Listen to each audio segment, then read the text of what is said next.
People think explosions sound loudest after they happen. They are wrong. The loudest part is the second before, when a room still believes it is safe and your heartbeat knows better. That night, Bella Vita glowed like a jeweled box above Manhattan. All candlelight, crystal, jazz, and money so old it no longer needed to impress anyone. Snow pressed against the floor-to-ceiling windows like frozen ash. Yellow taxi lights blurred below us in long streaks of gold. Men in tailored suits laughed over bottles that cost more than my monthly rent. Women wrapped in diamonds leaned close enough to trade secrets over truffle pasta and champagne foam. Somewhere between table 14 and the private dining section, I was trying not to drop a tray of smoked old fashions because my fingers had gone numb hours earlier. Marin, VIP section, Vince snapped from behind the bar. Move. I bit back the answer sitting on my tongue and kept walking through an 11-hour shift, cheap black heels, rent due in 4 days, and the same city panic wearing prettier wallpaper. Bella Vita was never the kind of place people came to eat. They came to be seen, desired, envied, remembered. Girls like me floated around them with polished smiles and invisible shoes. I had gotten good at disappearing. That was why the sound reached me first. Beep, soft and sharp, almost hidden beneath the trumpet solo curling through the speakers. I stopped beside the service station and listened harder. Another beep slipped under the music. My stomach tightened at once. Near the center pillar sat a flower cart dressed in white roses and gold ribbon for some finance charity event upstairs. Nobody around it reacted. Guests kept laughing, servers kept moving, and glasses kept clinking. But 12 years of pretending I had forgotten my foster father ended in one ugly second. He had been a former Army engineer who fixed broken appliances in our Pennsylvania garage when work was scarce and grief was worse. He used to say some sounds train themselves into your bones forever. Timer sounds were like that. They never asked permission before coming back. I stared at the cart again and saw nothing except roses, crystal, and silk. Then the beeping came a third time, faster now, and I caught the tiny red blink beneath the draped fabric. My pulse kicked so hard my vision narrowed. Across the room, the front doors opened and cold air rolled through Bella Vita like a warning. Every conversation softened at once. I looked up instinctively and saw Lucien Vescari step inside with snow dusting the shoulders of his black coat. He did not enter rooms the way rich men entered rooms. He entered like a man measuring exits, weapons, and lies before he sat down, tall and controlled, with pale green eyes that looked beautiful until you noticed how little warmth lived behind them. New York called him a real estate giant when cameras were near. The city used different words when cameras were gone. Staff straightened as he passed. Vince nearly bowed, rushing toward him. Lucien ignored all of it and headed straight for the VIP table beside the flower cart, beside the blinking light. I should have called security, screamed, or done something clean and sensible. Instead, I stood there with a tray digging into my palms, watching the most dangerous man in the city pull out a chair 6 feet from a bomb.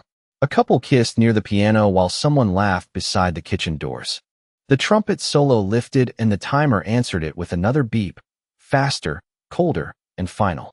My foster father used to say machines never rushed unless someone meant them to. Lucien reached for his water glass. One of his bodyguards scanned the room and missed the cart completely. I looked around once, desperate for another person to notice what I noticed. Nobody did. That was the worst part. Disaster always arrived while everyone else was busy admiring the chandelier. The red light blinked again beneath the roses. My lungs locked around one brutal thought. Run. My body moved before my fear could make a better argument. 1 second I was frozen beside the service station, and the next I was shoving through startled guests with my tray crashing behind me in a burst of bourbon and glass. Someone cursed and grabbed at my sleeve. I tore free and kept going because the beeping had changed. It was tighter now, urgent, like a countdown sprinting toward a cliff. "Sir," I shouted, but one of Lucien's guards stepped in front of me so fast he felt less like security and more like a closing door. "Back away," he said. His hand closed around my wrist hard enough to bruise. I barely looked at him. My eyes stayed fixed on the red light under the cart. Beep, beep, beep. "There is a bomb," I said. For half a second the whole room went silent inside my head. Lucien still had not stood. He looked at me the way a sniper studies distance, calm enough to be terrifying. "Move," I said louder now. Another beep cut through the jazz. Recognition flashed across his face, quick and deadly, and his men reached for weapons while chairs scraped and guests started turning. But instinct was still faster than protocol. I lunged, grabbed the front of Lucien's tie with both hands, and pulled him toward the kitchen with every ounce of strength I had. He did not move at first, probably because nobody touched him without permission and kept breathing after. Then the floor seemed to inhale under us. Lucien saw it in my face and moved. We slammed through the swinging kitchen doors together just as the bomb detonated behind us. The blast cracked the air open. Heat punched between my shoulder blades. Glass exploded overhead. Metal screamed somewhere in the dark. Lucien's arm locked around my waist before I could hit the tile. The force of the explosion threw us sideways through the prep station and into the walk-in freezer at the back of the kitchen. The heavy steel door swung shut behind us on impact. Something crashed against the outside handle. Then the world became white noise, cold air, and darkness. For a few seconds I could not tell where my body ended and panic began. Frost fogged around us, and my ears rang. Somewhere outside the freezer people screamed, and alarms started howling through Bella Vita. I pushed myself upright on shaking hands and found Lucien already on one knee, gun in his hand, eyes hard enough to cut through the dark. He had drawn the weapon before I could even catch a breath. "Who sent you?" he asked. Not loud. Somehow that made it worse. I stared at him, soaked in freezer mist and adrenaline, and realized I had dragged a Mafia king into a metal box after an assassination attempt. "What? You had warning," he said. My security did not. The steel walls groaned around us as another crash sounded outside. Emergency lights failed, returned, then bled through the freezer vent in weak red pulses. I backed into a rack of boxed produce, shivering hard now. "I heard the timer," I said. "That is all." Lucien rose in one controlled motion, the gun still aimed at my chest. He looked less like a businessman now and more like something fire had carved into human shape. Soot cut across his jaw. Snowmelt and sprinkler water darkened his hair. The temperature kept dropping. I wrapped my arms around myself and hated that he could probably see the fear shaking through me. "Name," he said. "Marin Whitlock." "You work here?" "No. I break into restaurants for fun." One of his brows lifted, just enough to tell me my sarcasm had surprised him. Then footsteps thundered outside the freezer door. Somebody shouted Lucien's name. Another voice screamed for med kits. The handle jerked once, twice, then stopped. "Door is jammed," a man yelled from outside. Lucien never took his eyes off me. "If this was a setup," he said quietly, "you chose a reckless way to finish it." I swallowed against the cold and my own heartbeat. "If I wanted you dead," I whispered, "I would have left you at the table."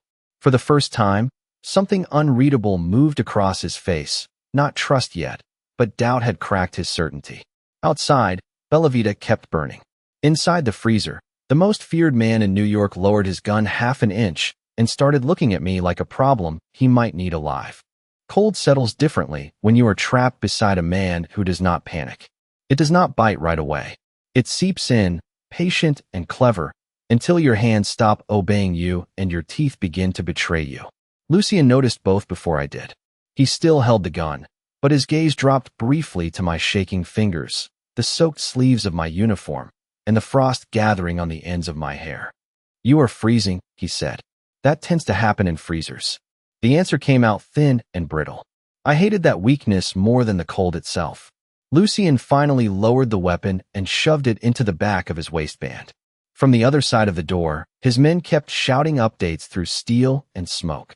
2 dead, several injured, fire spreading through the dining room, police incoming. Then another voice cut through the chaos. "Mr. Vescari, the camera system was wiped 7 minutes before the blast." The freezer went very still. Lucien's attention snapped back to me. "Wiped," he repeated. Remotely, the guard answered. "No hallway footage. No lobby footage. Nothing." That changed the air between us. Not because he trusted me, but because the attack had just become organized enough to make my survival valuable. I could see the calculation forming behind his eyes. If the cameras were gone, then the waitress who noticed the timer might be the only witness left. The thought turned my stomach colder than the room. Lucien stepped closer, close enough that I caught cedar, smoke, and the metallic edge of blood in the air around him. "Tell me everything you saw before the blast." I shut my eyes and forced myself back through the noise. "Flower cart. White roses, gold ribbon, champagne bottles, a man adjusting the lower shelf. There was a waiter, I said. Or he wanted to look like one. Describe him. Tall, brown hair, black gloves, and he kept watching the exits instead of the guests. Lucien did not interrupt. He stood perfectly still, making concentration look like violence held on a leash. I kept going. His sleeve had gold stitching near the cuff. A serpent. Coiled, I think. Silence. Heavy. Final. Outside the door, one of the guards swore in Italian. Another said, "That crew is dead." Lucien's face did not change, but the temperature in the freezer somehow seemed to drop anyway. Serpent, he said, almost to himself. The name sounded old and poisoned. I opened my eyes. You know it. I know what it cost my family. His answer carried enough quiet rage to make more questions feel dangerous. A loud metal screech came from outside the freezer, followed by another failed attempt to force the jammed door. I flinched. Lucien moved without thinking and positioned himself between me and the sound. One arm braced near the door, body angled like a shield. The gesture was so instinctive it unsettled me more than the gun had. Why would they bomb a restaurant just to reach you? I asked. Lucien looked at the vent where red emergency light pulsed through smoke. Because someone wants a message remembered. What message? That old enemies survive longer than buried secrets. The answer gave me nothing, and somehow too much. My knees started trembling harder. Lucien noticed again. This time he shrugged off his coat and dropped it around my shoulders before I could protest. The wool was heavy and warm from his body. I do not need dash, you do, he said. That voice did not invite argument. I pulled the coat closed anyway because my fingers were turning numb. Outside, one of his men yelled that firefighters had reached the service corridor. Another said the police were asking for witness names. Lucien's jaw hardened at that. He turned his head toward the door and spoke loud enough to cut through the noise. No one gives them her name. A beat of silence followed. Then one of the guards answered, "Understood." I stared at him. "You do not even know if I am innocent." He looked back at me with that unnerving, pale calm. "I know someone planted a bomb, erased the cameras, and left you alive. Until I understand why, no one touches you." The freezer handle groaned again. This time steel bent. The door cracked open an inch, letting in smoke, sirens, and a world that had already decided my old life was over. The hallway outside the freezer looked like the inside of a nightmare somebody had paid too much money to decorate. Broken plates floated in greasy water from the sprinklers. Smoke crawled across the ceiling in thick gray bands. Firefighters shouted through masks while Lucien's security team carved a path through debris with military precision. Bella Vita had gone from velvet luxury to blackened ruin in minutes. One of Lucien's men forced us toward the rear exit, but I stopped when I saw a white rose half buried under shattered glass near the blast site. Its petals were burned brown at the edges. Beside it lay a scrap of black fabric embroidered with a gold serpent. "There," I said. A guard crouched with a handkerchief and lifted the cloth carefully. Even through smoke and flashing emergency lights, I saw a recognition before I could ask anything. Police pushed through the front of the restaurant, and everything changed again. Reporters shouted behind barricades. Blue and red lights strobed across the ruined dining room. Guests in silver emergency blankets huddled beside overturned chairs. One officer approached with a notebook already open. "Miss Name?" he asked. Every nerve in my body screamed to tell him everything. The timer, the waiter, the serpent. Lucien stood 3 feet away, unreadable. Then he made the smallest movement I had ever seen. One shake of his head. Barely anything. Somehow enough. I heard myself say, "Marin Whitlock." The officer wrote, "Did you notice anything suspicious before the blast?" My mind flashed to the gold crest, the erased cameras, the freezer, and Lucien ordering grown men to hide my name from the police.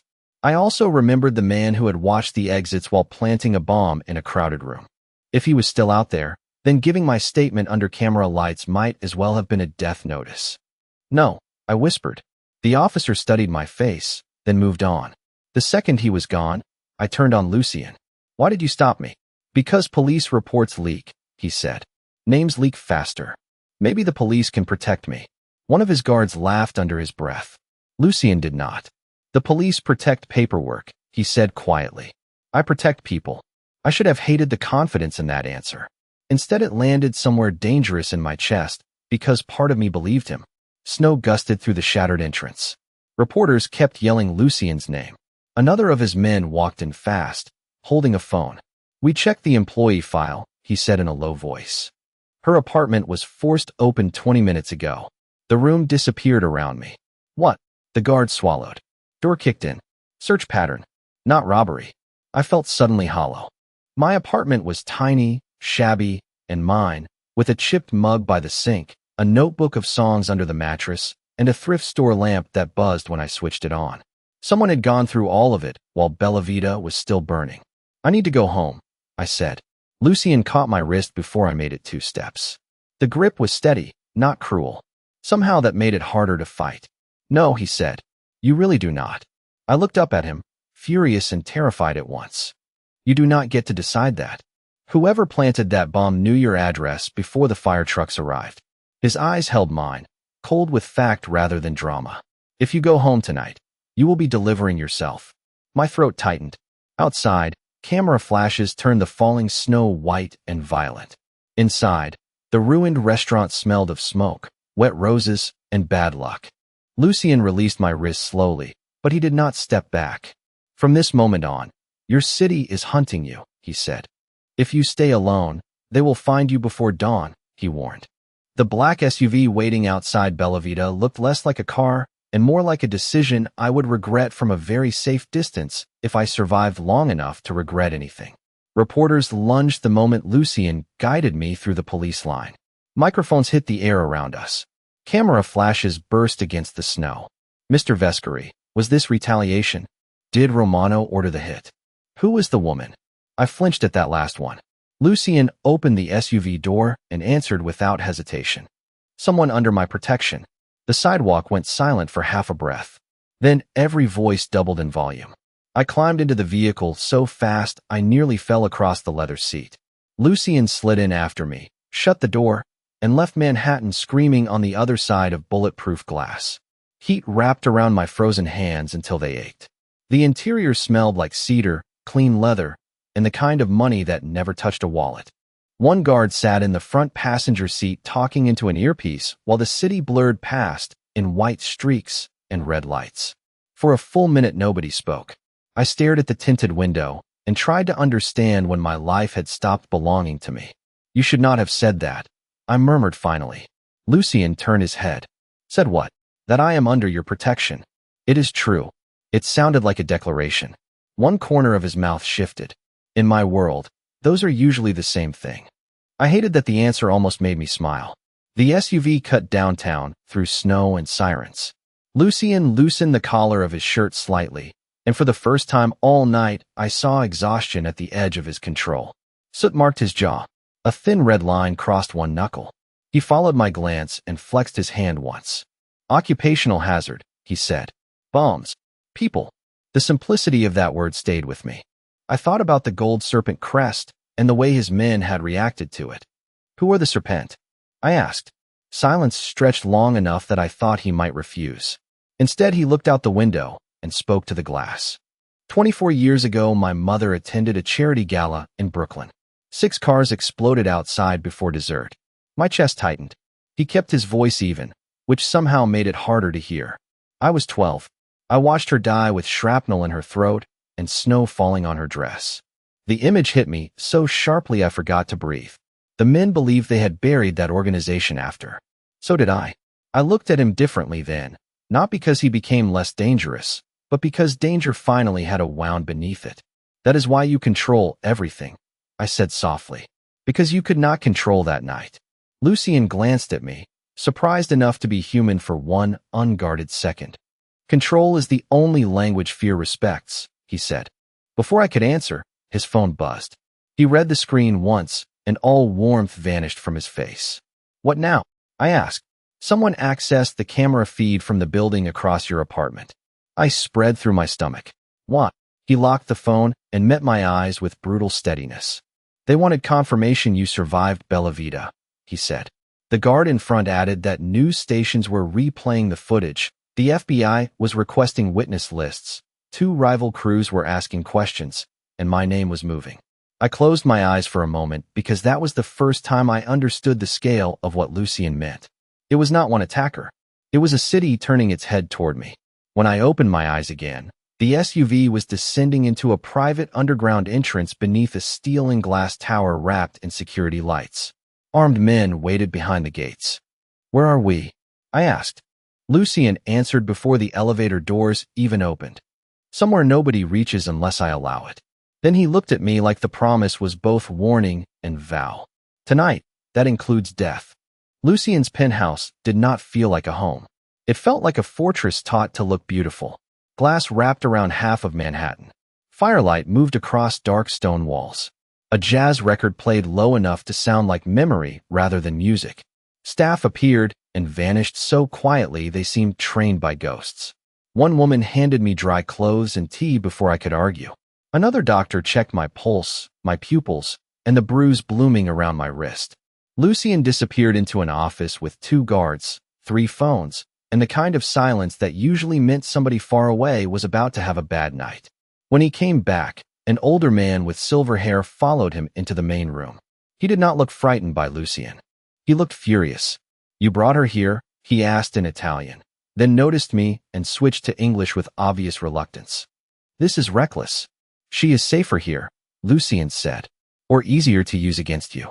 The older man's gaze sharpened. The FBI wanted statements from every surviving staff member.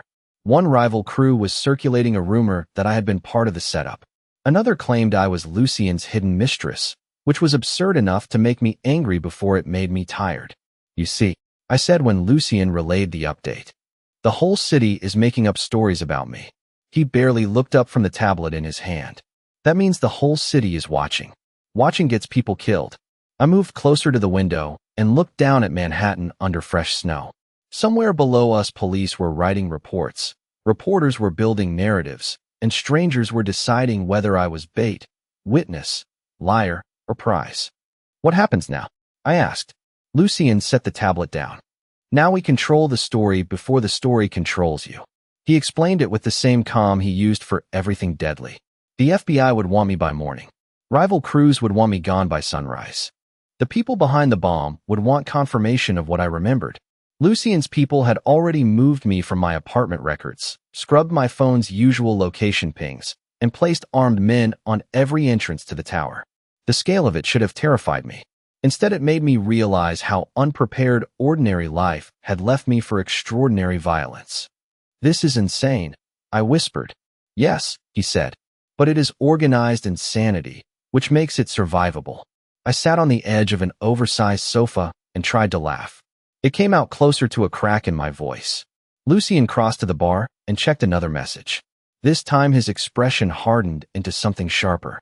"The man who searched your apartment used your credit card 10 blocks from here." I stood up so fast the tea sloshed onto my hand. "Why would he do that?" I asked. "Because he wants us looking where he chooses," Lucien said. He called in 2 guards and started issuing orders with terrible efficiency.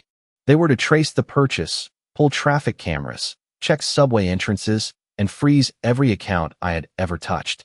I listened until my head spun. "You talk like this every day?" I asked. He did not smile. "Only on the simpler days," he said. An hour later, I found him alone beside the windows. By then, we had endured more calls, more updates, and one quiet panic attack in a marble bathroom I hoped nobody noticed. He was staring at the snow while the city hunted both of us for different reasons. He did not turn when I approached. "Get some sleep," he said. "I doubt sleep and I are speaking tonight." "Then sit anyway." I did. The silence between us stopped feeling like danger and started feeling like the edge of trust. Somewhere in the apartment, a clock struck 2. Somewhere in the city, someone was still moving my name like a piece on a board. When Lucien's phone buzzed again, he glanced down and said one sentence that changed the shape of the night. "The person who wiped Bella Vita's cameras used one of my internal security codes." He lifted his eyes slowly to mine. "That means the enemy was never outside the walls." I did not sleep. I changed clothes, drank the tea, sat on a sofa worth more than my building's lobby, and still could not make my body believe the danger had paused. Around 3 in the morning, the penthouse fell quiet in the expensive, deceptive way powerful places do. Guards rotated. Lights dimmed. Snow kept drifting past the windows. I was heading toward the guest room a housekeeper had shown me when I heard glass shatter somewhere deeper inside the apartment. Instinct sent me toward the sound before caution could catch me. Lucien stood alone in his study with one hand braced on the desk and the other clenched so hard around a tumbler that blood had started threading through his fingers. The glass had broken in his grip. His breathing was controlled, but only if you did not look too closely. His eyes were fixed on nothing, on some memory loud enough to drown out the room. I stopped in the doorway. Lucien. He turned too fast, hand dropping toward the gun at his back before recognition cut through the reflex. Shame followed half a second later. You should be asleep, he said.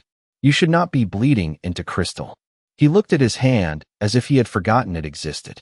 I crossed the room, found a linen napkin on the bar, and rapped his knuckles before he could object.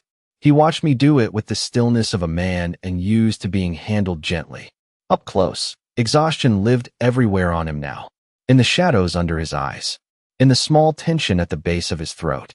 In the way his body stayed half-turned, as if sleep itself might attack him from behind. The explosion brought it back, I said softly. He could have lied. He did not. I still hear the car doors sometimes, he said. The ones from Brooklyn. I looked up. Your mother's bombing. He nodded once.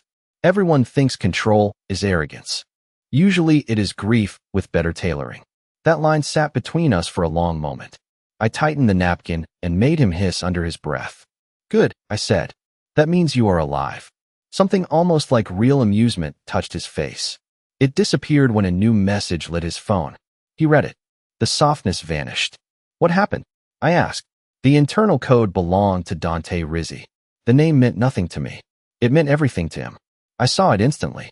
Who is Dante? My right hand. The answer came flat and stunned. He has managed my security for 9 years. Then he knows every safe house, every route, every blind spot, every man I trust. Lucien stared down at the phone as if betrayal were a language his body refused to translate. I thought of Vincent's warning not to confuse debt with attachment and wondered how many people in Lucien's life had learned to stand close enough to hurt him well. Why would he do it? I asked. Lucien gave a humorless smile. Power usually. Money if power takes too long. Revenge if both feel personal. Another message arrived. He read it, and the room went colder. Dante had used my credit card at a station near an abandoned service tunnel once owned by serpent runners. Lucien's jaw hardened. He wants me angry enough to move fast. Will you? Yes. The honesty should have scared me. Instead, I heard the wound under it. Dante had not just betrayed him. He had dragged a dead mother, an old bombing, and my stolen life into the same trap. Lucien pulled away from the desk and reached for his coat. You stay here. No. He looked up sharply. Absolutely not. He used my card because he expects me to stay afraid in your tower. I stepped closer before my nerve could disappear. Let him be wrong about one thing. Lucien studied me in silence, measuring fear against resolve. Finally, he exhaled through his nose. If you come, you do exactly what I say. That sounds unbearable. A real smile almost happened then, brief and disbelieving. Then it was gone, replaced by steel. He brushed his thumb once over the bandage on his hand and said the words that made every guard in the apartment go still. Wake the team. We are going to collect a traitor. The service tunnel beneath the old subway line smelled like rust, cold concrete, and the kind of history decent cities try to pour shut. Lucien's convoy killed the headlights 3 blocks out and finished the approach in silence. Snow drifted through broken grates overhead. Water clicked somewhere deep in the dark. I stayed between 2 guards exactly as instructed, wearing a black coat, an earpiece, and a heartbeat loud enough to embarrass me. Lucien moved ahead of us with terrifying calm, every step controlled, bandaged hand flexing once at his side. He had not said much on the drive. He did not need to. Betrayal had turned him quiet in a way that felt more dangerous than shouting. At the tunnel entrance, we found the first white rose laid on the tracks. 50 feet later, there was another. Dante was leaving a trail like a man who wanted poetry attached to his treason. He is performing, I whispered. Lucien did not look back. He always wanted an audience. We reached the abandoned platform, and the lights came on all at once. Harsh industrial glare flooded the station. Dante Rizzi stepped out from behind a pillar in a dark coat, expensive boots, and the easy posture of a man who had spent years standing at Lucien's right shoulder. He was handsome in the polished, forgettable way dangerous men often were. His smile ruined that forgettability instantly. "You actually brought her," he said, looking at me first. "I knew you would." Lucien's voice was colder than the platform air. "You planted a bomb in a crowded restaurant." "I planted a message," Dante corrected. The casualties were decoration. Rage moved through Lucien so cleanly, it almost looked graceful. "You used my mother's ghosts." "Your mother taught the city something useful," Dante said. "People obey fear longer than loyalty." The guards around me tightened formation. I realized then that this was not only about power. Dante wanted to wound Lucien in the oldest place he could find. "Why me?" I asked before I could stop myself. Dante smiled again. "Because you saved him in public. That made you precious. Precious things move kings better than bullets." Lucien stepped half an inch in front of me without taking his eyes off Dante. "You are done speaking about her." Dante spread his hands. "There it is. The part your uncle warned you about. You were always predictable once you cared." The line hit. I saw it land. Lucien's men shifted, waiting for an order, but Lucien lifted one hand and stopped them. "No," he said quietly. "He is mine." Dante laughed softly. "That is why you will lose. You still think rules make you noble." Then he pulled a gun and fired toward me. Lucien moved before the sound finished. He hit me hard enough to send us both behind a concrete pillar while shots cracked across the platform and his men answered from both sides. Dust burst from old tile. My earpiece screamed. Someone shouted in Italian. Lucien leaned over me, one hand braced by my shoulder, the other firing with murderous precision down the tracks. "Stay down," he said. "You too," I snapped.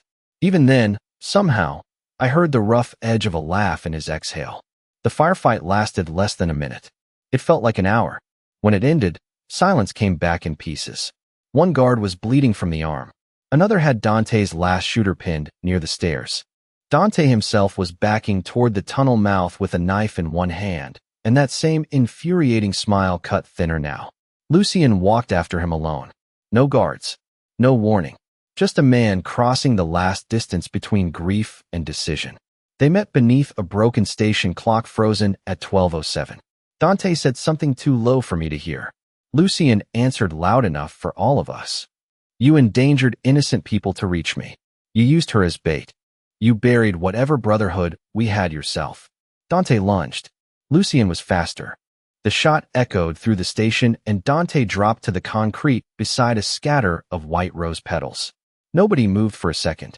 Lucien lowered the gun slowly, eyes hard and empty in the wake of it. In that moment, I understood the line he had crossed. This was not a Mafia execution approved by council or code. This was personal judgment delivered by the only man left standing to deliver it. When he turned back toward me, there was blood on his coat and sorrow buried so deep it almost looked like nothing. "It is over," he said. But the way he looked at me made the real meaning clear. The rules were over too. Dawn found us back at Bella Vita, where the city had finally stopped screaming and started staring. The restaurant stood blackened against the pale morning like a memory someone had tried to burn out of existence. Fire crews were gone. Barricades remained.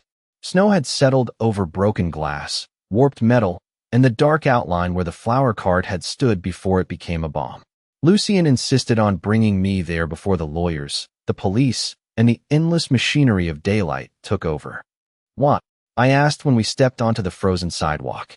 My breath turned white between us. He looked at the ruined windows for a long moment before answering. "Because this is where the story changed." The city around us felt distant, muffled by snow and exhaustion. Reporters had not returned yet. Sirens were only echoes now. For the first time since the blast, there was enough silence to hear my own thoughts clearly. I thought about the tray of smoked old fashions and the timer beneath white roses. I thought about the freezer door slamming shut and the impossible fact that the man beside me had become the safest place in a night built from danger. Lucien stepped through a gap in the barricade and into the ruined dining room. I followed carefully over wet marble and glittering shards. Sunlight touched the broken chandeliers and turned them ghostly. He stopped at the edge of the blast mark, hands in his coat pockets, shoulders carrying the last 12 hours like armor nobody could unbuckle for him. "Everyone in this room was waiting for something from me," he said quietly. Money, fear, permission, advantage. He glanced down at the scorched floor where the cart had stood. Some were waiting for me to die. I stood beside him and let the cold settle without fighting it. I was not. No. He turned then, and the full weight of his attention landed on me without walls, guards, or gunfire between us. You were the only one who pulled me toward life. The line should have felt rehearsed on anyone else. On him it felt dragged up from somewhere he almost never visited. My chest tightened so hard it hurt. Snow drifted through the broken entrance and landed on his dark coat in soft white flecks. For a second, he looked less like a king built from thread and more like a man standing in the ruins of every reason he had to mistrust tenderness. What happens now? I asked. Lucien's gaze moved from my face to the ruined room and back again. Now I rebuild what was attacked. His voice dropped. And I do not let the city take you while I am breathing. There was danger in that promise. Possession too. But there was also something warmer, steadier, and far more difficult to outrun. I should have stepped back. I did not. Lucien lifted one hand, paused just long enough to let me refuse, then brushed a cold thumb over my cheek where a streak of soot still remained. The touch was gentle enough to undo me. Outside, a police siren wailed somewhere far off. Inside, snow, smoke, and morning light drifted together through the shell of Bella Vita. I looked at the man I had dragged away from a bomb and understood that saving him had not pulled me out of danger. It had pulled me into the center of a different fate. Lucien seemed to read that realization as it crossed my face. His mouth curved into the smallest, rarest shadow of a smile. You should be afraid of me, he said softly. I am, I answered.